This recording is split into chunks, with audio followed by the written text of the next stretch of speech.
জয়রামবাটিতে মায়ের বাড়ির কাছেই বারুজ্জে পুকুর, কিছু দূরে আমোদর নদ। জয়রামবাটির সবাই বারুজ্জে পুকুরের জলেই স্নান করে, ওই জলই খায়। মায়ের সন্ন্যাসী সেবক কিশোরী মহারাজ স্বামী পরমেশ্বরানন্দ একদিন আমোদরে স্নান করতে গিয়ে দেখলেন নদীর ধারের বালি সরালে পরিষ্কার সুন্দর জল। তিনি ভাবলেন ওই জল মাকে খাওয়াবেন, কারণ ওই জল অনেক স্বাস্থ্যকর। পরদিন তিনি স্নান করবার সময় একটা কলসি নিয়ে গেলেন এবং স্নান শেষে মায়ের জন্য কলসিতে করে জল নিয়ে এলেন। সেবক ভেবেছিলেন মা খুশি হবেন, কিন্তু মা তাঁকে বকতে লাগলেন। কে তোমাকে জল আনতে বলেছে? আমি তোমাকে জল আনতে বলিনি।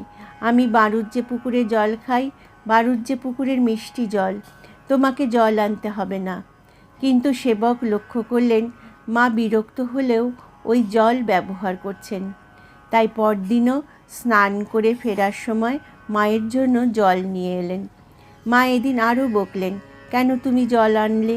কে তোমাকে জল আনতে বলল? আমি বারণ করলেও তুমি শুনবে না। কিন্তু সেদিনও মা সেবকের আনা জলই খেলেন। সেবক তৃতীয় দিনেও জল আনলেন। মা এদিন আরও বকলেন। এই দুদিন সেবক চুপ করেছিলেন। আজ মায়ের বকুনির উত্তরে অভিমান ভরে বললেন, আমি নদীতে স্নান করতে যাই, আপনার জন্য জল আনব।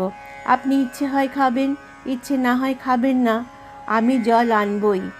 মায়ের সব রাগ সঙ্গে সঙ্গে জল হয়ে গেল।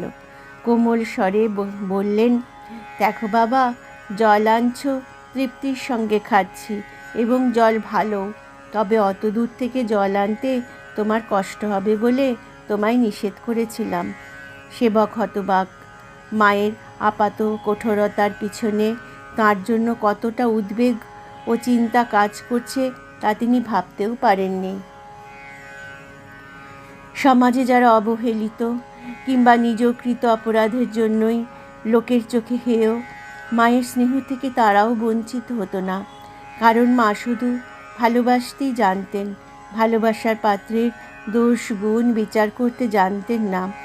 কথামৃতকার শ্রীমঠ ছাত্র বিনোদ বিহারী সোম তাঁরই সাহায্যে শ্রীরামকৃষ্ণের সান্নিধ্য ও আশ্রয় লাভ করেছিলেন। পরে তিনি থিয়েটারে যোগ দেন ও নাম হয় পদ্ম বিনোদ। সঙ্গদোষে তিনি পানাসক্ত হয়ে পড়েন।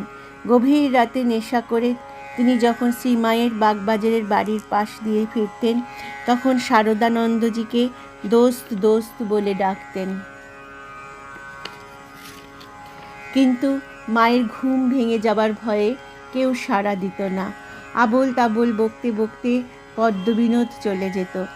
এক রাতে ভেতর থেকে কোনো আওয়াজ না পেয়ে পদ্মবিনোদ নেশার ঝোঁকে গান ধরলেন, উঠো গো করুণাময়ী, খোলো গো কুটির দ্বার, আধারে হেরিতে নারী, হৃদি কাঁপে অনিবার। গানের সঙ্গে সঙ্গে মায়ের জানালার দরজা খুলে গেল। পদ্মবিনোদ তা দেখে আনন্দে বলে উঠলেন, উঠেছ মা, ছেলে ডাক শুনেছ? উঠেছ তো পেন নাম নাও। বলে তিনি রাস্তায় গড়াগড়ি দিতে লাগলেন। তারপর রাস্তার ধুলো মাথায় তুলে নিয়ে চলতে চলতে গান ধরলেন, যতনে হৃদয়ে রেখো আদরিণী শ্যামা মাকে, মন তুই দেখ আর আমি দেখি, আর যেন কেউ নাহি দেখে। আবার সঙ্গে সঙ্গে আখর দিলেন, আমি দেখি দোস্ত না দেখে। পরদিন সকালে মা জিজ্ঞেস করলেন, ছেলেটিকে? সব শুনে মা বললেন, দেখেছ, জ্ঞানটুকু টনটনে। সবাই বললেন, আপনার এইভাবে ঘুম থেকে ওটা ঠিক নয়। মা বললেন, ওর ডাকে যে থাকতে পারি নে। অল্পদিন পরেই পদ্মবিনোদ কঠিন রোগে আক্রান্ত হয়ে মারা যান।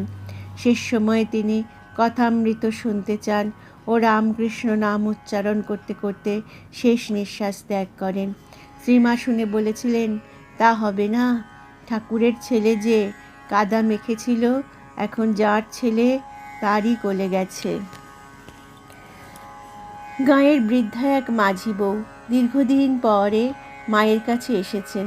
মা জিজ্ঞাসা করলেন, মাঝি বউ, কই অনেক দিন তুমি আর আসনি কেন? মাঝি বউ জানালেন, তাঁর রোজগেরে ছেলেটি মারা গেছে। শুনে মা ডাক ছেড়ে কাঁদতে লাগলেন। যার গলার স্বর কখনো শোনা যায় না, তাকে উচ্চৈস্বরে কাঁদতে দেখে সেবক সাধুটি ব্যস্ত হয়ে বাইরে বেরিয়ে এলেন। তিনি এক অদ্ভুত দৃশ্য দেখলেন। দুই মাই সন্তান শোকে কাঁদছেন। কার সন্তান বোঝা যাচ্ছে না। পরে একটু শান্ত হয়ে মা দরিদ্র মাঝি বউকে এক মাথা তেল ও মুড়ি গুড় দিলেন। যাবার সময় বললেন, আবার এসো মাঝি বউ। মায়ের বাড়িতে অনেক বিড়াল ছিল। তাঁর স্নেহ যত্নে তারা অবাধে বংশ বিস্তার করত।